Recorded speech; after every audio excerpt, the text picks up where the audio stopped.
There are new details coming in on what city might be next, actually, the next target for ICE and Border Patrol in the president's immigration crackdown. Sources now tell CNN that the Trump administration's top border official is expected in New Orleans early next month. Raids in North Carolina have been ongoing. More than 200 people have been arrested in Charlotte, North Carolina over the last 3 days.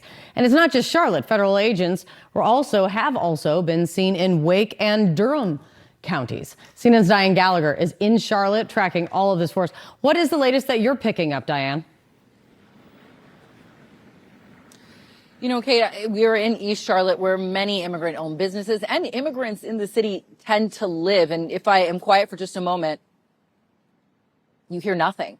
It is dead out here. The businesses are closed. There are not people walking on the streets. We didn't see kids waiting at the bus stop. And that's kind of how you can describe the city of Charlotte right now. We're on day 5 of this, quote, Operation Charlotte's Web from Customs and Border Protection. And you can see the chilling effect across the city. Citizens, undocumented people who all say that they just feel uncomfortable right now being in their city. Now, you mentioned that the operation has sort of moved beyond Charlotte's city limits. We're talking about 2.5, 3 hours north. They're in Wake County and Cary and Durham and Raleigh, but also in the neighboring cities of Charlotte right now. The Huntersville mayor saying there's been activity in her city right now. We are looking at what the effect has been here. The school system saying that, again, on Monday, more than 30,000 students were absent. That is nearly triple the average number of kids. So they are seeing this effect. DHS says so far they feel like they're having quite a fruitful operation here, talking about those more than 200. Okay, so this is just one city slash town in the U.S. 30,000 kids did not attend school. That is a clear telltale sign of just how many possibly illegal or immigrants that don't feel they are safe here in the United States are just in that one city alone. And I'm just so confused as into why all of this is happening the way it is happening. Just like I've said in previous videos, I have nothing against getting immigration under control and making sure the process is done right. People come over here and go through the process right and it's done legally and but also ethically on the United States side. But to allow all of these people in the country and even with this administration, the previous administration, the administration before that, they've been coming here for decades. So it's a way of life. But to all of a sudden bring the hammer down like this, I just don't think it's justified and I just don't think it's right. And I'm never going to agree with it.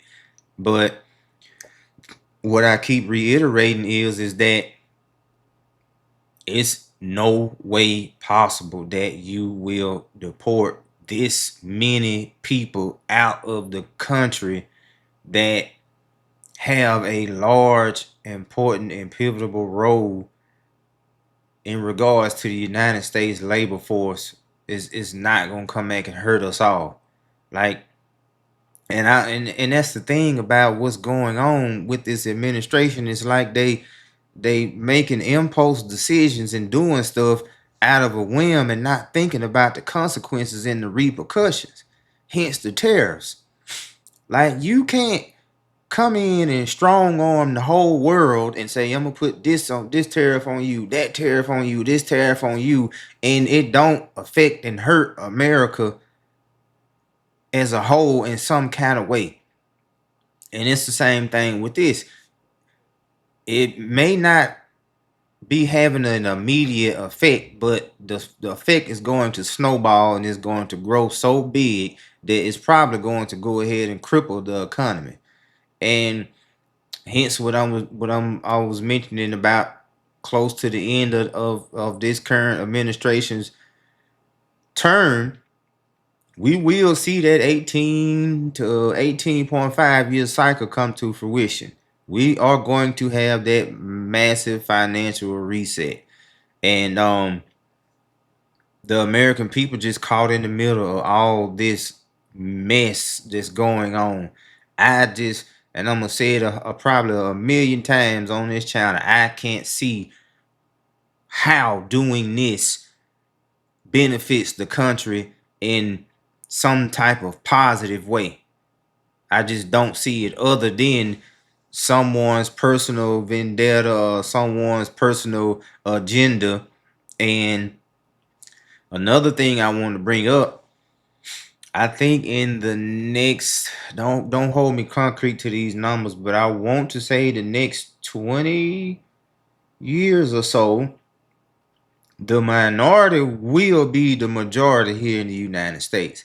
And that's what I think has a lot to do with what's going on. Like, they trying to get those numbers down and slow that process down.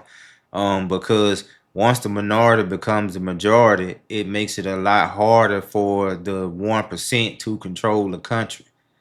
And now it's gotten to the point now to where the population is growing and it's so diverse that the legislative side is at odds with being able to keep the super rich in control, which is their number one donors. They can't keep doing it just by controlling the money.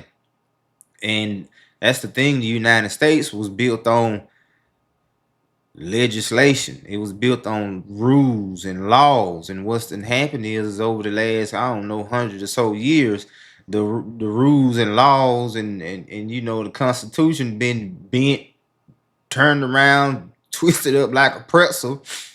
And now it's like, okay, well, in order for us to stay in control, we have to continue to control the money. But it's so many people coming over here in the country that the voting blocks are getting thrown off.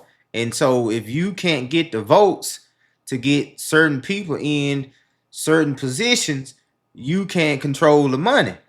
And ultimately, I think that's what this mass deportation is all about. And you just, like I say, you just have to think in logic, and it's bigger than just, oh, they are criminals, get them out the country. No, it's not that black and white. It's not that simple. It would never be that black and white and never be that simple. But nonetheless, I'm on here to speak game and put America's own ways to survive whatever's going on in the government, because ultimately we can't control what they do and don't do. So we just need to survive like we've always done. But nonetheless, please like, subscribe. I appreciate all the support. Hit the notification button. And I'm trying to reach 100,000 subs, and I know we can do it. Thank you all, and I hope you all have a blessed day.